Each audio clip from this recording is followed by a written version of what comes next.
Қазір біз қарастыратын тақырып ол бізде future perfect. Алдыңғы сабақтарда сіздер present perfect өттіңіздер, я? Past perfect сіздерге түсінікті болды деп ойлаймын. Енді бүгін соңғы perfect'тің үшіншісі future perfect. Алдымен аударып алайық. Perfect деген сөз аяқталған, немесе в данном случае аяқталатын future келер шақ. Future келер шақ. Ол бізде нені білдіреді? Future perfect деген не жалпы? Ол бізде болашақта белгілі бір уақытта бір іс-әрекет аяқталады деген сөз. Мысалға, мынандай подсказка сөздері болуы мүмкін. Например, by the end of, бір нәрсенің соңына дейін. Қазақша мысалға, көктемнің соңына дейін біз үйді салып аяқтаймыз. Немесе, by the time he's 30, ол 30 жасына дейін өзінің бірінші ақшасын табады деген сияқты. Болмаса, сентябрға қарай біз Талғарда тұрып жатқанымызға ровно 2 жыл болады. Мысалы, болмаса 2025 жылы біздің үйленгенімізге, или 25, давайте 26 дейік, 2026 жылы біздің үйленгенімізге ровно 1 жыл болады деген сияқты. Осындай іс-әрекеттер бізде future perfect'ке кіреді. Алдымен оның формуласын жазып алайық. Формуласы сіздерде will, have, плюс етістіктің үшінші столбигі. Білесіздер, я? Біз сіздермен талдағанбыз. Үшінші столбик деген не? Оның ішінде етістік кірмейтін болса қалай жасаймыз үшінші столбик? Алдыңғы сабақтардан көрсеңіздер болады.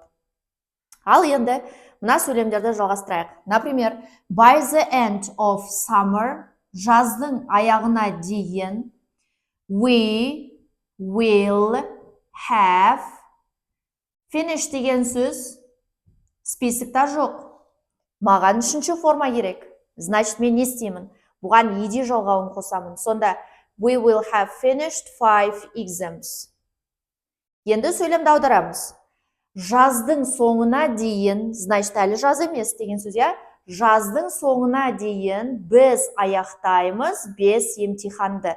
То есть оның аяқталатын белгілі бір уақыты тұр деген сөз. Келесі, by the time he is 30, ол 30 жасына дейін, значит, ол қазір 30-да емес деген сөз. He will have, save деген глаголды алайықшы, я? Save, ол хранить, копить деген сияқты. Үшінші формасында д жалғауын қоса саласыздар. Не үшін? Потому что соңында и жалғауы тұр уже. Біз мынау сияқты қоспаймыз оны. He will have saved $100. Сонда біз не дедік?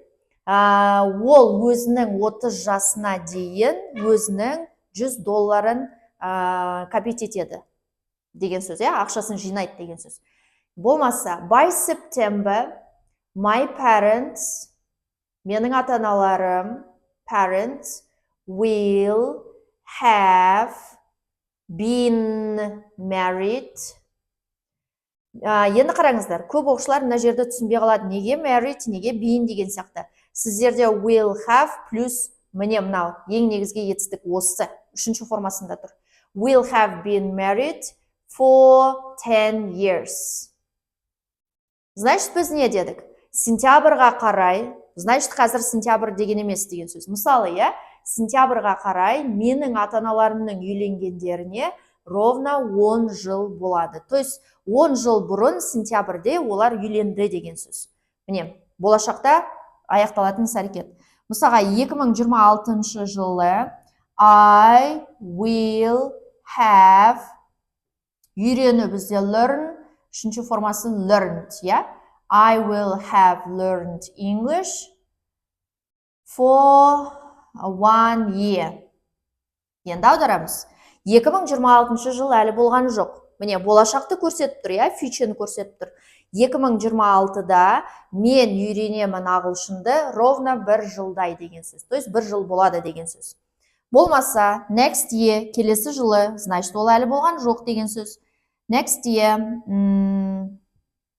I will have, мысалға, жұмыс істеу бізде work, үшінші формасы worked here for 2 years дейік. Мысал ретінде айттық.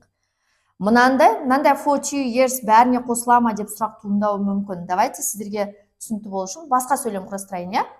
I will have, мысалға travel, үшінші формасы traveled Europe болады, иә?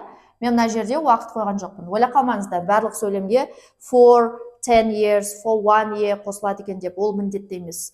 Мысалға, келесі жылы мен саяхаттаймын Европаны, то есть Европаны бүкіл саяхаттап аяқтаймын деген сияқты мағынада айтылған. Енді біз не істейміз? Сұрақ қоямыз. Сұрақта не істейміз? Мына тұрған will'ді сөйлемнің басына алып келіп қоямыз. Мынаған сұрақ. Will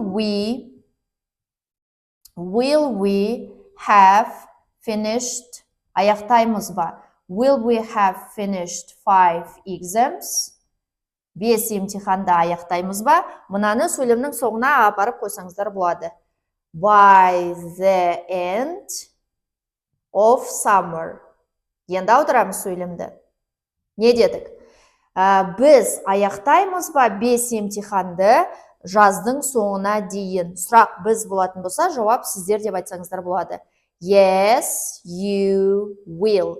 Иә, сіздер аяқтайсыздар деген сөз. Так, мынаны жазбай қалды ғой деймін. Қалған жерлерде тоже самое, сұрақта не істейсіздер? Will'ді алдына шығара саласыздар. Мысалға, will he have saved $100 by the time he is 30? То есть, мына сөйлемді тура осылай көшіресіздер, бірақ соңына апарып, иә? Сонда, бұның аудармасы, ол капитетема жинайма $100 өзінің 30 жасына дейін деген сөз. Ответ yes, he will или no, he won't. Ал енді болымсыз түрінде істеймін десеңіздер, тура осылай, мысалға, by the end of summer, we will not-ты қысқартқан кезде won't болады, иә? We won't have finished, біз аяқтамаймыз деген сөз. Finished 5 exams. Енді сөйлемді аударамыз. Мен басын жазған жоқпын, кішкене ұзақтау болып қалды. Жаздың соңына дейін деген сөз бар мына жерде. Біз аяқтамаймыз 5 емтиханды.